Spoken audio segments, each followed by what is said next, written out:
Le 23 octobre 1789, Apolline de Château-Renard présenta aux autorités révolutionnaires un document qui changerait à jamais la compréhension de l'histoire d'une des plus anciennes familles nobles du Loir. Ce parchemin, authentifié par 3 sceaux notariés différents, prouvait que son grand-père avait secrètement cédé l'intégralité de ses terres aux paysans locaux 30 ans plus tôt, la rendant techniquement indigente et donc protégée de l'échafaud. Pourtant, tous les registres officiels de la région contredisaient formellement cette version. 3 jours plus tard, la jeune femme de 19 ans disparaissait sans laisser de traces, emportant avec elle l'un des mystères les plus troublants de la Révolution française. Avant de poursuivre cette enquête dans les archives oubliées de l'histoire, prenez un moment pour vous abonner à cette chaîne et dites-nous en commentaire de quelle ville vous nous écoutez ce soir. Chaque témoignage compte pour reconstituer la vérité. Cette affaire, longtemps occultée par les bouleversements révolutionnaires, révèle des zones d'ombre troublantes sur les manipulations documentaires, les morts suspectes et les secrets de famille qui peuvent traverser les générations. Car derrière la disparition d'Apolline se cache une vérité bien plus sombre que tout ce que les tribunaux révolutionnaires auraient pu imaginer. L'automne de l'année 1789 marquait l'apogée de la terreur révolutionnaire dans la vallée de la Loire. Les châteaux brûlaient une nuit sur 2, les nobles fuyaient vers l'étranger ou périssaient sur l'échafaud, et les biens nationalisés changeaient de main au rythme effréné des décrets parisiens. Dans cette tourmente, le domaine de Château-Renard représentait une anomalie troublante. Situé à une quinzaine de lieues au sud-ouest d'Orléans, ce château du XVe siècle dominait une vallée fertile où s'étendaient près de 3000 arpents de terres agricoles. Les de Château-Renard y régnaient depuis 4 générations, entretenant avec leurs métayers des relations qui oscillaient entre paternalisme traditionnel et rigueur féodale. Le château lui-même, construction de pierre blonde typique du Val-de-Loire, s'élevait sur 3 niveaux, flanqué de 2 tours rondes et protégé par des douves à demi comblées. Une longue allée de chênes centenaires menait au portail principal, créant cette perspective majestueuse si caractéristique de l'architecture nobiliaire française. Mais en cette fin d'octobre 1789, l'atmosphère du domaine avait radicalement changé. Les paysans du village de Saint-Brice-des-Marais, dépendant traditionnellement du château, se montraient étrangement détachés du sort de leur ancienne suzeraine. Contrairement aux autres régions, où les populations rurales participaient avec ferveur au pillage des demeures aristocratiques, ici régnait un silence pesant, presque complice. Les habitants détournaient le regard quand on évoquait la famille de Château-Renard, murmurant entre eux des phrases inachevées dès qu'un étranger approchait.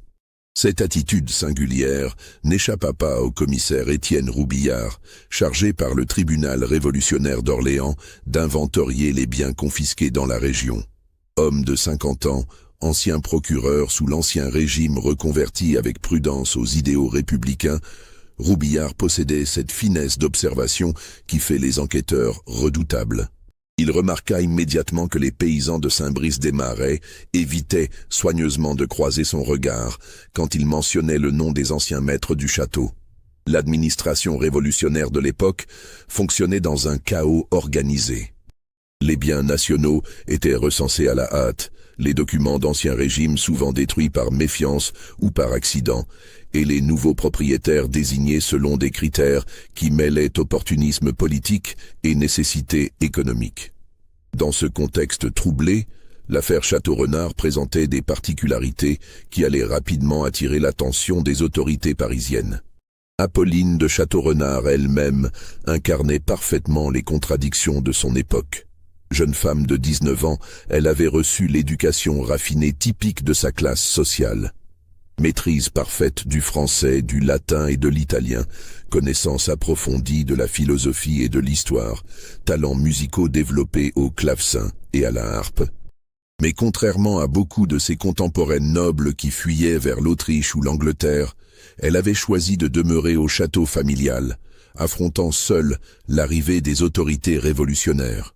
Les témoins de l'époque la décrivent comme une jeune femme d'une beauté saisissante, aux cheveux châtain clair et aux yeux d'un bleu presque transparent. Sa stature élancée et sa démarche noble trahissaient immédiatement ses origines aristocratiques, mais son comportement déroutait par sa simplicité apparente. Elle s'exprimait avec cette diction parfaite de l'aristocratie française, mais sans l'arrogance habituelle de sa classe. Cette attitude ambiguë allait jouer un rôle crucial dans la suite des événements. Le matin du 21 octobre 1789, le commissaire Roubillard franchit pour la première fois les grilles du château de Château-Renard, accompagné de 2 gardes nationaux et d'un greffier chargé d'établir l'inventaire des biens confisqués. L'accueil qu'il reçut marqua le début d'une série d'événements qui défieraient toute logique administrative. Apolline les attendait dans le grand salon, vêtue d'une robe de soie noire, d'une simplicité étudiée. Elle ne manifesta aucune surprise, aucune émotion, comme si cette visite était parfaitement prévue. Quand Roubillard lui présenta l'ordre de confiscation signé du tribunal révolutionnaire d'Orléans, elle se contenta d'acquiescer d'un léger mouvement de tête, avant de déclarer, d'une voix parfaitement maîtrisée, « Monsieur le commissaire, je crains qu'il n'y ait une erreur dans vos documents.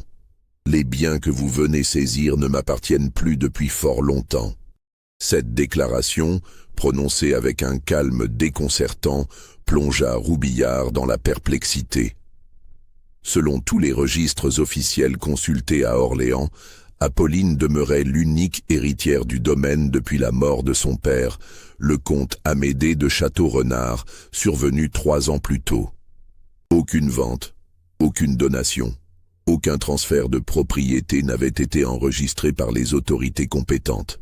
« Mademoiselle » répondit Roubillard avec cette prudence qui caractérisait les hommes de loi de l'époque, « nos archives ne mentionnent aucune transaction concernant ce domaine. Pourriez-vous éclairer cette apparente contradiction ?» Le sourire qu'esquissa alors Apolline reste gravé dans le rapport détaillé que Roubillard rédigea le soir même. Un sourire empreint d'une mélancolie troublante, comme si elle détenait un secret qu'elle hésitait encore à révéler. Elle se dirigea vers un secrétaire en marqueterie situé près de la fenêtre principale du salon et en tira une clé d'argent finement ciselée. « Mes ancêtres », dit-elle en ouvrant un tiroir secret dissimulé dans le meuble, avaient leur raison de dissimuler certaines transactions. Les temps troublés exigent parfois des précautions que la postérité a peine à comprendre. Le document qu'elle tendit au commissaire était un parchemin de qualité exceptionnelle, portant 3 sceaux de cire rouge parfaitement conservés. L'encre, d'un brun légèrement délavé, témoignait de son ancienneté. Le texte, rédigé en français du XVIIIe siècle, était d'une netteté remarquable malgré les années écoulées.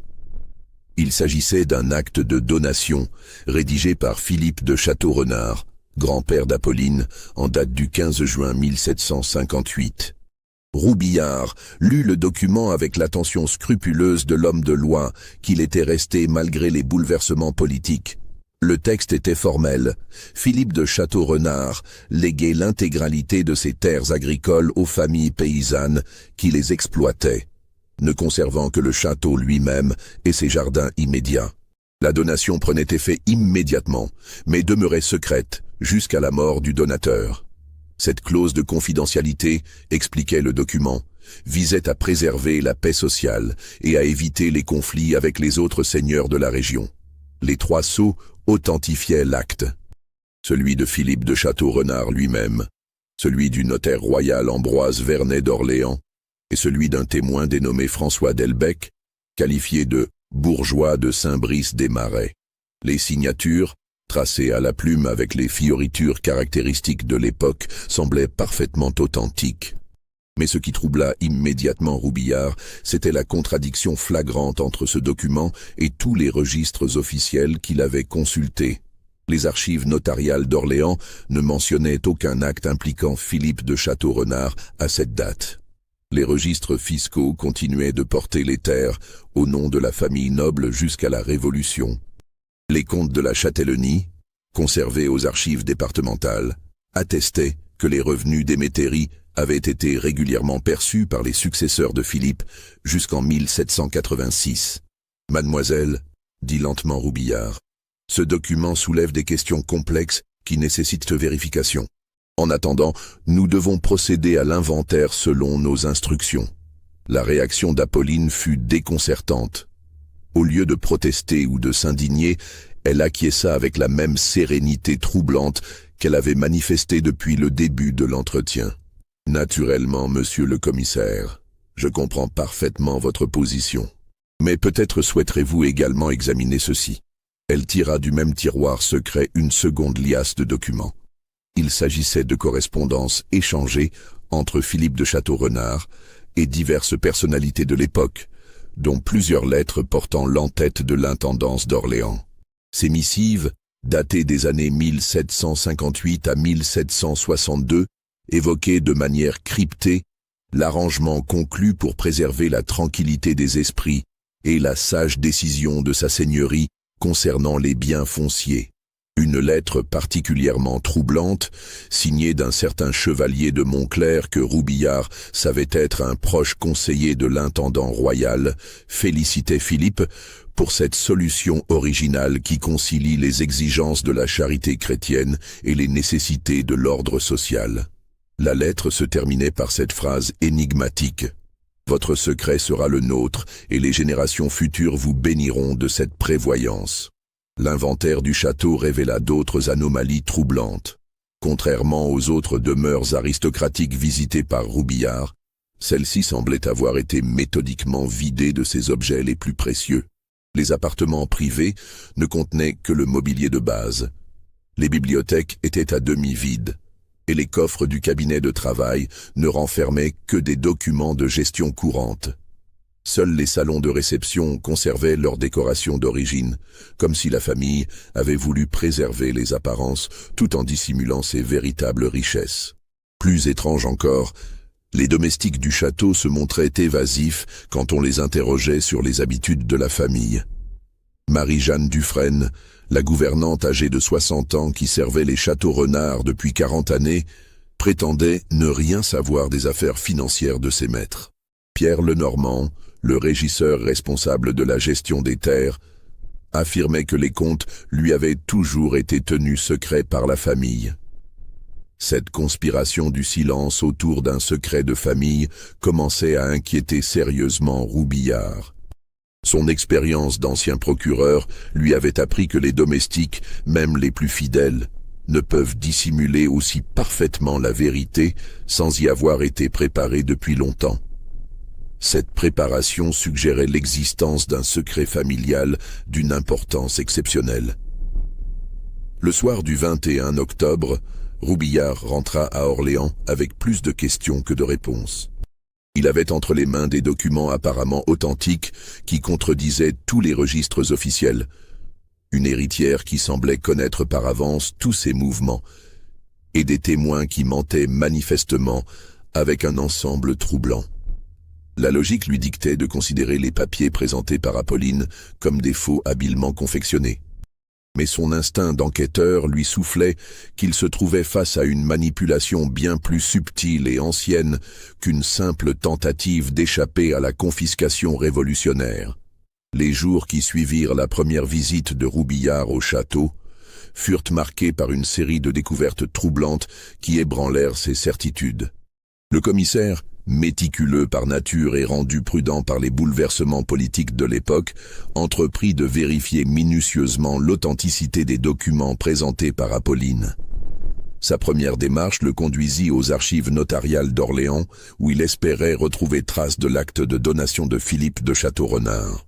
Maître Honoré Perrault, le garde des archives notariales, homme âgé de 70 ans qui connaissait par cœur les moindres recoins de ses registres, l'accueillit avec cette courtoisie méfiante qu'imposaient les temps révolutionnaires. « Monsieur le commissaire », dit Perrault en feuilletant ses catalogues avec des gestes précis, « les actes de 1758 de maître Ambroise Vernet sont effectivement conservés ici.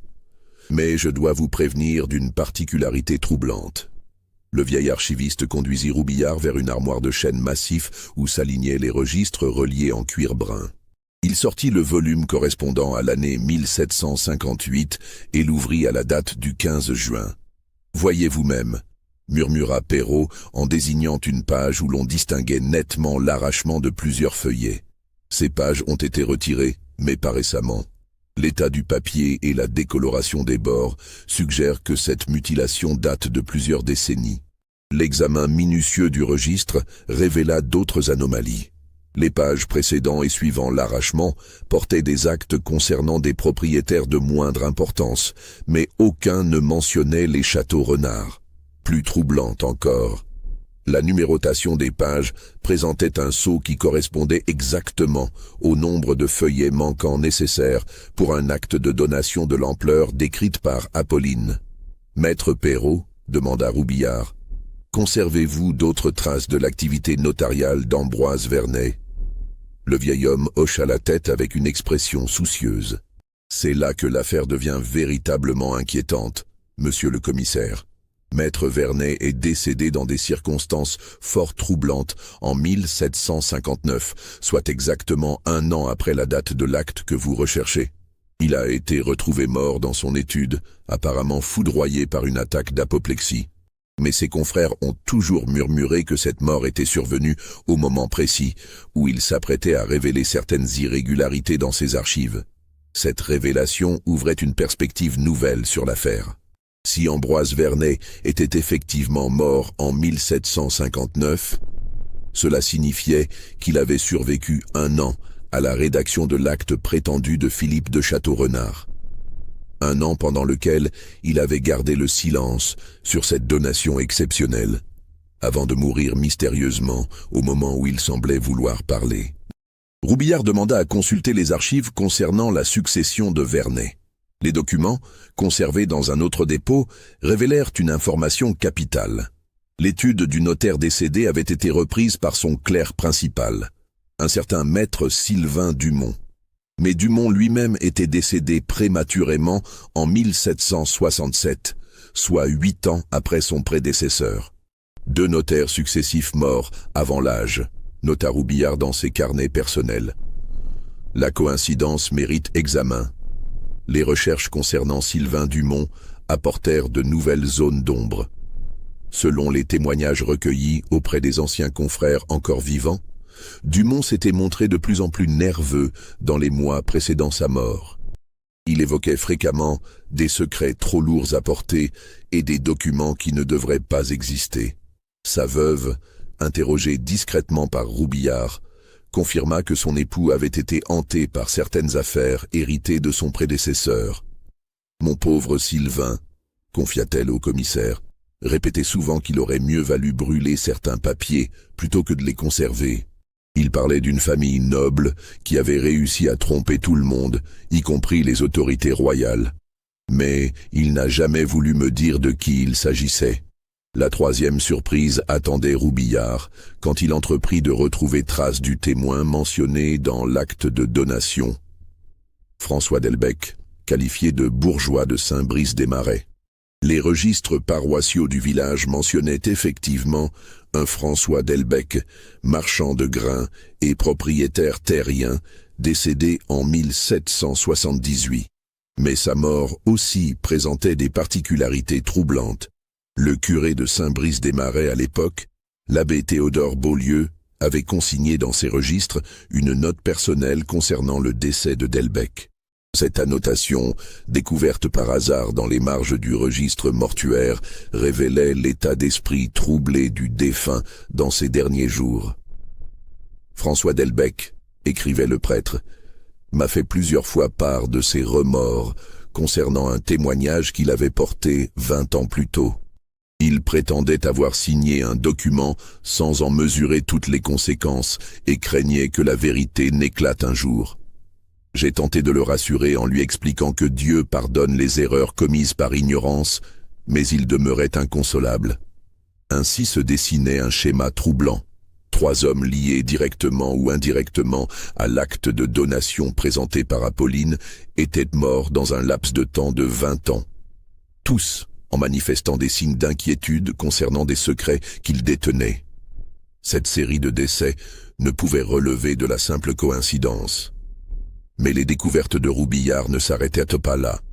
En fouillant les archives de l'intendance d'Orléans, il retrouva plusieurs des lettres mentionnées par Apolline dans sa correspondance familiale. Ces missives, authentifié par les cachets officiels, confirmait l'existence d'un arrangement particulier conclu entre Philippe de Château-Renard et les autorités royales vers 1758. Une lettre particulièrement révélatrice, signée de l'intendant lui-même, félicitait le comte pour cette solution qui permet de préserver l'ordre social, tout en satisfaisant aux exigences de la charité chrétienne. Le courrier se poursuivait par cette phrase énigmatique « Votre sacrifice demeurera secret, et vos héritiers bénéficieront de cette prévoyance quand les temps changeront. » Cette correspondance officielle tendait à confirmer l'authenticité de la donation secrète, mais soulevait de nouvelles questions. Pourquoi les autorités royales avaient-elles accepté de garder le secret sur une transaction de cette ampleur? Quels intérêts supérieurs justifiaient cette discrétion? Et surtout, comment Philippe de Château-Renard avait-il pu prévoir, dès 1758, que les temps changeraient de manière si radicale?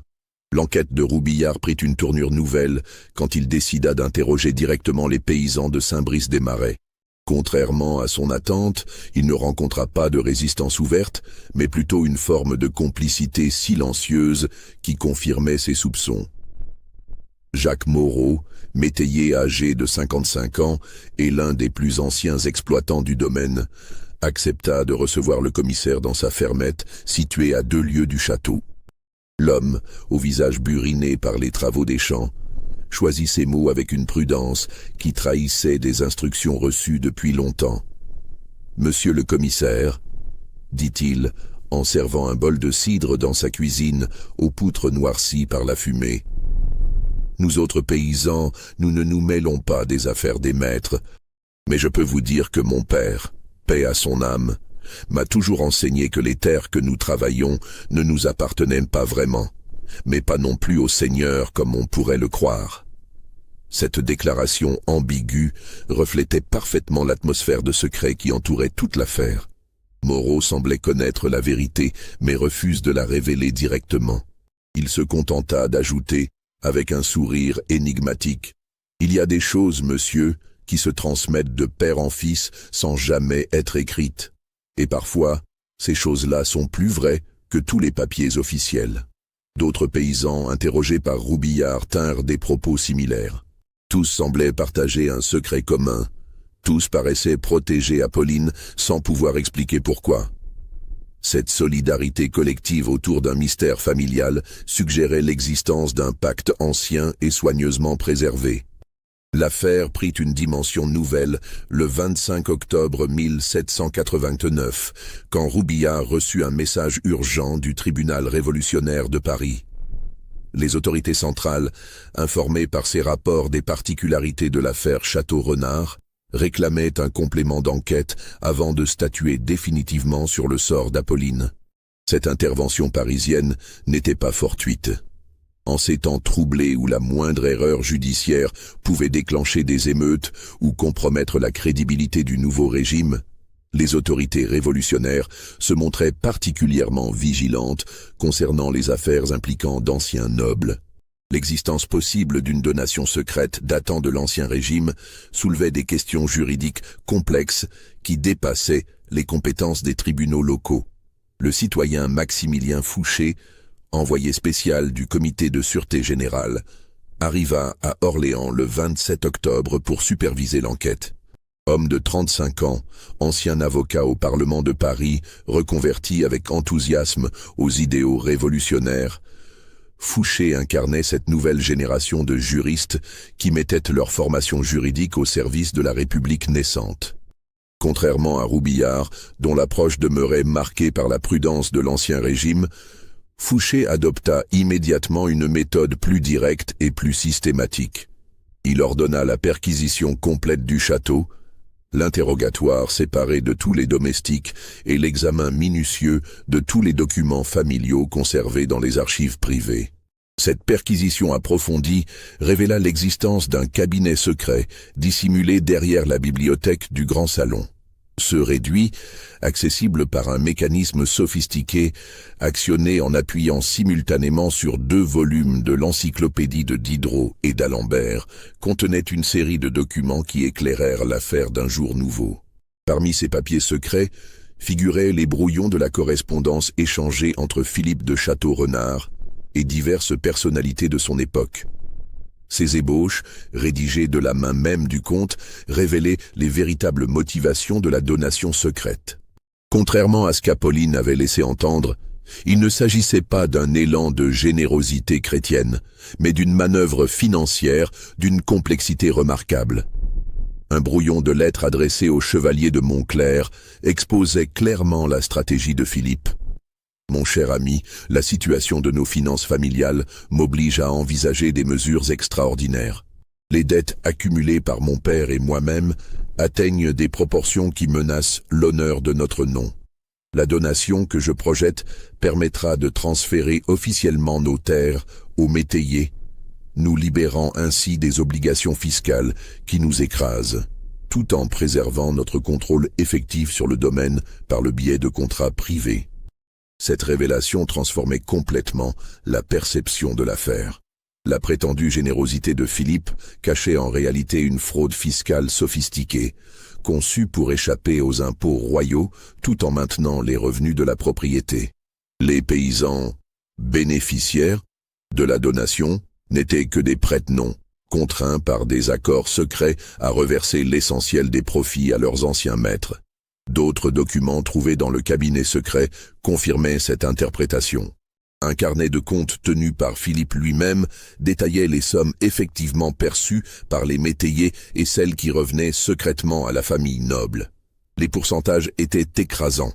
Les paysans ne conservaient que 20% des revenus de leurs terres officiellement possédées, le reste alimentant les coffres clandestins des châteaux Renard. Mais la découverte la plus troublante fut une série de contrats privés signés par les métayers eux-mêmes. Ces documents, datés de 1758 à 1760, engageaient les paysans à maintenir le secret sur la véritable nature de leur relation avec la famille noble. En échange de cette discrétion, ils bénéficiaient d'avantages substantiels. Exemption de certaines corvées, protection juridique en cas de litige et surtout, promesse de léguer réellement les terres à leurs descendants quand les temps le permettraient. Cette dernière clause révélait la véritable prévoyance de Philippe de Château-Renard. Dès 1758, 30 ans avant la Révolution, il semblait avoir pressenti que l'ordre social traditionnel était menacé. Sa donation secrète constituait une forme d'assurance politique. Si le régime monarchique perdurait, les châteaux Renard conservaient leurs revenus tout en échappant aux impôts.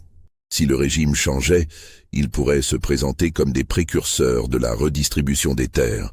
L'interrogatoire d'Apolline, mené par Fouché le 29 octobre, confirma cette analyse. Contrainte par les preuves découvertes dans le cabinet secret, la jeune femme admit connaître depuis longtemps la véritable nature de la donation de son grand-père. Mais son témoignage révéla des aspects encore plus troublants de l'affaire familiale. « Citoyen », déclara-t-elle avec cette dignité qui ne l'avait jamais quittée, « il est exact que mon grand-père avait organisé cette donation dans un but initialement intéressé. Mais les événements ont dépassé ses calculs originels. Au fil des années, cette fraude est devenue une véritable redistribution des terres. Elle expliqua que son père, le comte Amédée, avait progressivement modifié les termes des accords secrets.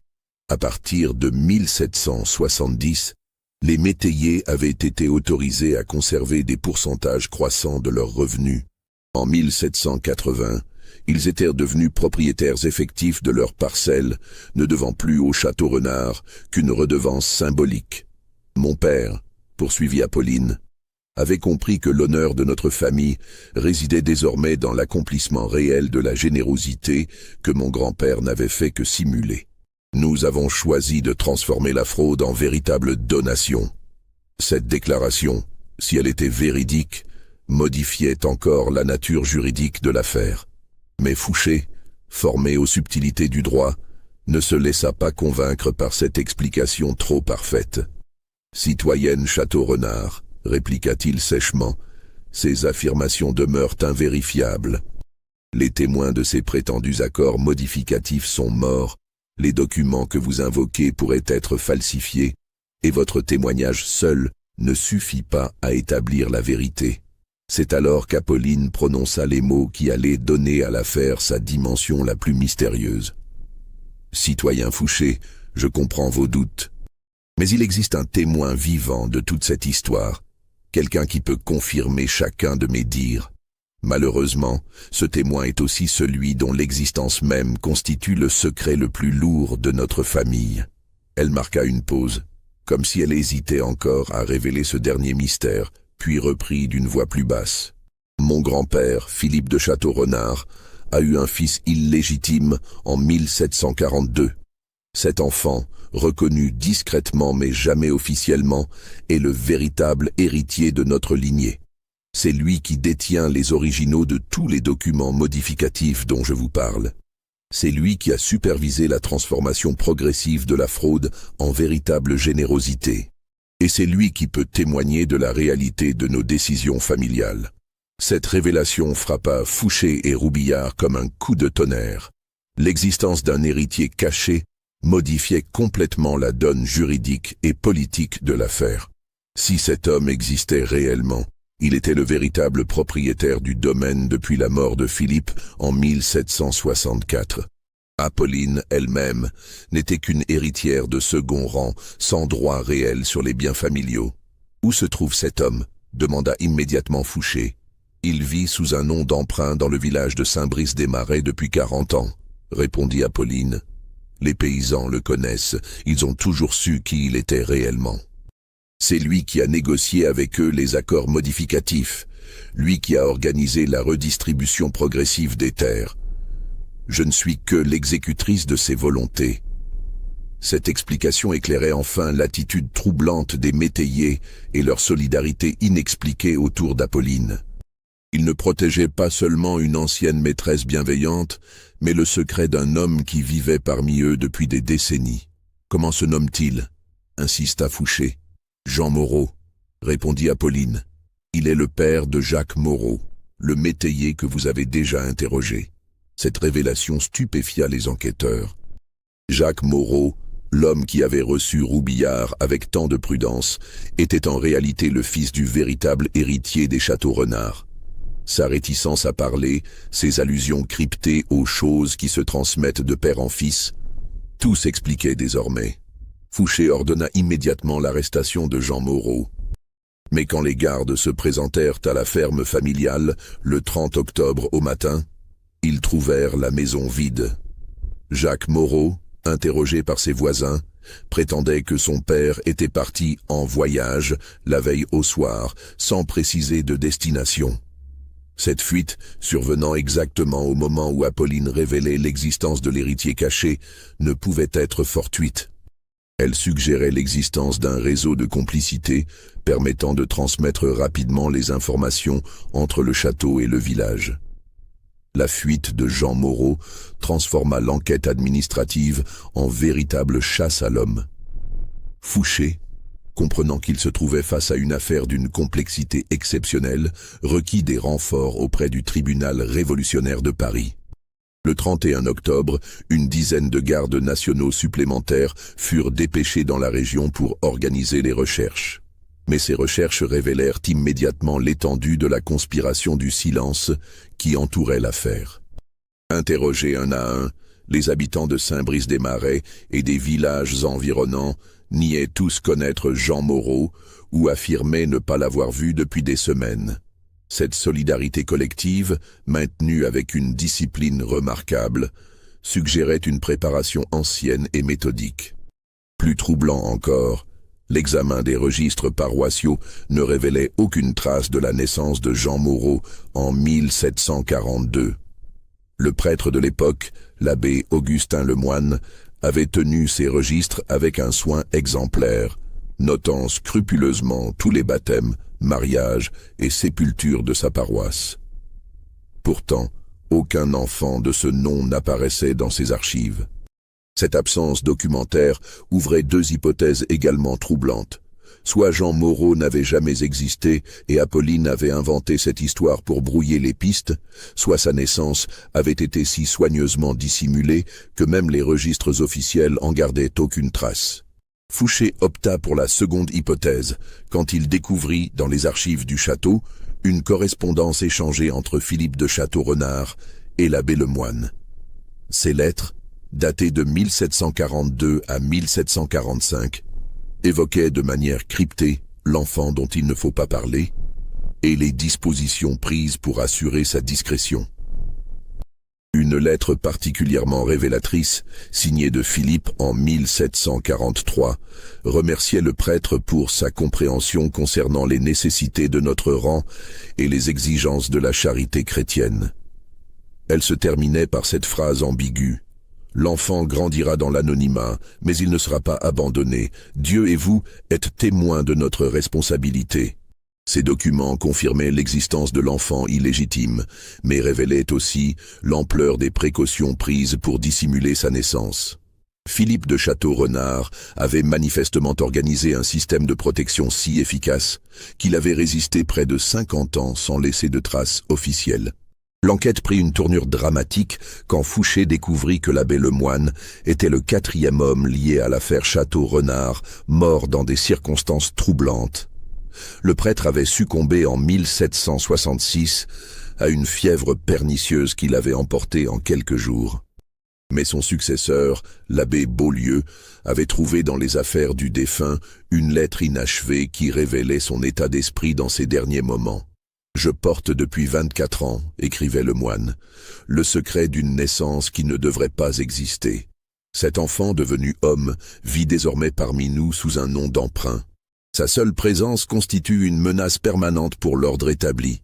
Parfois, je me demande si Dieu approuve ce silence que j'ai maintenu par fidélité à mes paroissiens. » Cette confession posthume achevait de dessiner le tableau d'une conspiration multigénérationnelle, orchestrée avec une sophistication remarquable. 4 hommes au moins, Philippe de Château-Renard, les notaires Vernet et Dumont, le témoin Delbecq et le prêtre Lemoine, avaient participé à la construction et au maintien de ce secret. Tous étaient morts en emportant avec eux une partie de la vérité. Mais le 5e complice, Jean Moreau lui-même, demeurait introuvable. Les recherches organisées dans un rayon de 20 lieues autour de Saint-Brice-des-Marais ne donnèrent aucun résultat. L'homme semblait s'être évaporé aussi mystérieusement qu'il avait vécu pendant 40 ans. C'est alors que Roubillard émit une hypothèse qui glaça d'effroi tous les participants à l'enquête. Et si Jean Moreau n'avait pas fui? Et si sa disparition était définitive, organisée par ceux-là même qui avaient protégé son secret pendant des décennies? Cette hypothèse prenait une dimension sinistre quand on considérait le sort des autres dépositaires du secret familial. Tous étaient morts au moment où ils semblaient vouloir révéler la vérité ou quand les circonstances les poussaient à la divulguer. Jean Moreau se trouvait exactement dans la même situation. Sa révélation imminente par Apolline le transformait en danger mortel pour tous ceux qui avaient participé à la conspiration.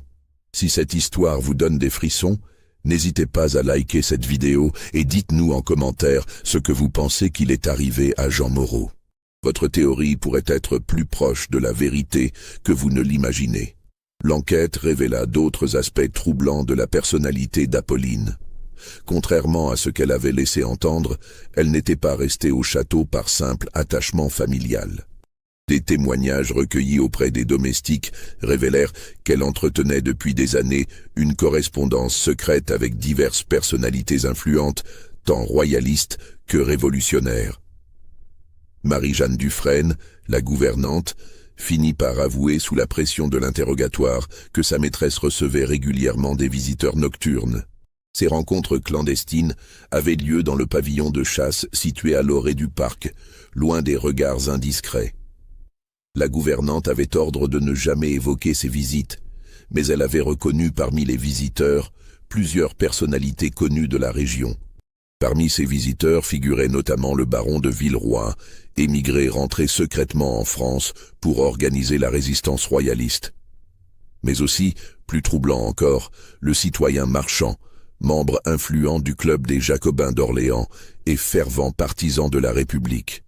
Cette double allégeance suggérait qu'Apolline jouait un jeu politique complexe, entretenant des relations avec les deux camps pour protéger ses intérêts. L'analyse de sa correspondance personnelle, découverte dans un autre compartiment secret du château, confirma cette duplicité. Apolline entretenait simultanément deux discours contradictoires. Dans ses lettres aux royalistes, elle se présentait comme une victime de la révolution contrainte de simuler la soumission au nouveau régime. Dans ses messages aux républicains, elle affichait son adhésion aux idéaux révolutionnaires et sa volonté de contribuer à la construction de la nouvelle société.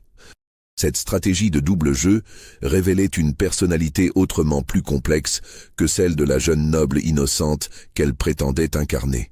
Apolline apparaissait désormais comme une manipulatrice habile, capable de tromper simultanément ses anciens pères aristocrates et ses nouveaux maîtres révolutionnaires. Fouché commença à soupçonner qu'Apolline avait orchestré elle-même la révélation de l'existence de Jean Moreau, non pas pour sauver sa tête, mais pour éliminer le dernier témoin gênant de ses manœuvres familiales. En révélant l'existence de l'héritier caché, elle savait qu'elle le condamnait soit à la fuite, soit à la mort. Dans les deux cas, son témoignage devenait inaccessible aux autorités. Cette hypothèse expliquait l'attitude étrangement sereine d'Apolline depuis le début de l'enquête. Elle ne subissait pas les événements. Elle les dirigeait avec une maîtrise qui témoignait d'une préparation ancienne et méticuleuse. Le 2 novembre 1789, l'enquête prit un tour dramatique quand un paysan de Saint-Brice-des-Marais se présenta spontanément aux autorités. Pierre Dubois, métayer âgé de 40 ans, affirmait détenir des informations cruciales sur le sort de Jean Moreau et sur les véritables motivations d'Apolline de Château-Renard. Dubois expliqua qu'il avait assisté, dans la nuit du 30 au 31 octobre, à une rencontre secrète entre Apolline et un homme qu'il identifia formellement comme Jean Moreau. Cette rencontre avait eu lieu dans les ruines de l'ancien moulin seigneurial, situé en bordure de la rivière qui traversait le domaine. « J'étais allé relever mes nasses », raconta Dubois à Fouché, « quand j'ai entendu des voix dans les ruines. J'ai reconnu la demoiselle du château, mais aussi la voix de Jean Moreau. Ils parlaient à voix basse, mais le vent portait leurs paroles jusqu'à moi. » Selon le témoignage de Dubois, cette conversation révélait la véritable nature des relations entre Apolline et l'héritier caché. Contrairement à ce qu'elle avait affirmé, elle n'était pas la simple exécutrice des volontés de Jean Moreau. C'était elle qui dirigeait toutes les opérations, lui qui obéissait à ses instructions. Elle lui disait, poursuivit Dubois, qu'il était temps de disparaître définitivement, que son rôle était terminé et que sa présence devenait dangereuse pour leur projet. L'homme protestait, disant qu'il avait toujours fidèlement servi la famille. Mais elle lui répondait que les temps nouveaux exigeaient des sacrifices. La conversation, selon Dubois, s'était achevée par une menace à peine voilée d'Apolline. « Vous avez le choix entre partir volontairement cette nuit même ou subir les conséquences de votre entêtement. D'autres avant vous ont refusé de comprendre les nécessités de notre situation. Ils ne sont plus là pour témoigner de leur erreur. » Cette phrase glaçante suggérait qu'Apolline était directement impliquée dans la mort mystérieuse des 4 hommes qui avaient partagé le secret familial. La jeune femme apparaissait désormais sous un jour terrifiant, celui d'une meurtrière capable d'éliminer méthodiquement tous les témoins gênants de ses manipulations. Dubois affirma avoir vu Jean Moreau quitter les ruines en direction de la rivière, tandis qu'Apolline regagnait le château par le sentier habituel. Mais le lendemain matin, des traces de sang avaient été découvertes sur les pierres du moulin en ruine, et l'on avait retrouvé dans l'eau un couteau aux manches d'argent portant les armes des Château-Renard. Cette découverte macabre suggérait que Jean Moreau n'avait pas eu le choix promis par Apolline. Sa disparition résultait vraisemblablement d'un meurtre soigneusement orchestré, conçu pour éliminer le dernier témoin de 40 ans de manipulation familiale. Confrontée à ces accusations, Apolline ne manifesta aucune émotion. Elle écouta le témoignage de Dubois avec le même détachement glacé qu'elle avait montré depuis le début de l'affaire, puis répondit d'une voix parfaitement maîtrisée. « Citoyen, ce témoignage relève de la pure invention. Pierre Dubois nourrit depuis des années une rancune personnelle contre ma famille, qui a refusé de lui accorder la main de ma servante Marie-Jeanne. Il cherche aujourd'hui à se venger en m'accusant de crimes imaginaires. Mais Fouché ne se laissa pas convaincre par cette explication. Il ordonna une fouille minutieuse des ruines du moulin, qui révéla d'autres indices troublants. Outre les traces de sang déjà signalées, les enquêteurs découvrirent dans une crevasse de la maçonnerie un paquet de documents soigneusement dissimulés. Ces papiers contenaient les véritables comptes de la gestion du domaine depuis 1758. Contrairement aux versions présentées par Apolline, ils révélaient que la famille Château-Renard avait continué à percevoir l'intégralité des revenus de leurs terres jusqu'en 1788. La prétendue redistribution progressive aux métayers n'avait jamais eu lieu. Plus accablant encore, ces documents révélaient l'existence d'un système de chantage sophistiqué. Jean Moreau, loin d'être un complice volontaire, était en réalité une victime contrainte de servir les intérêts de ses demi-sœurs. Apolline détenait sur lui des preuves compromettantes concernant d'autres affaires criminelles et l'utilisait comme instrument de ses manipulations.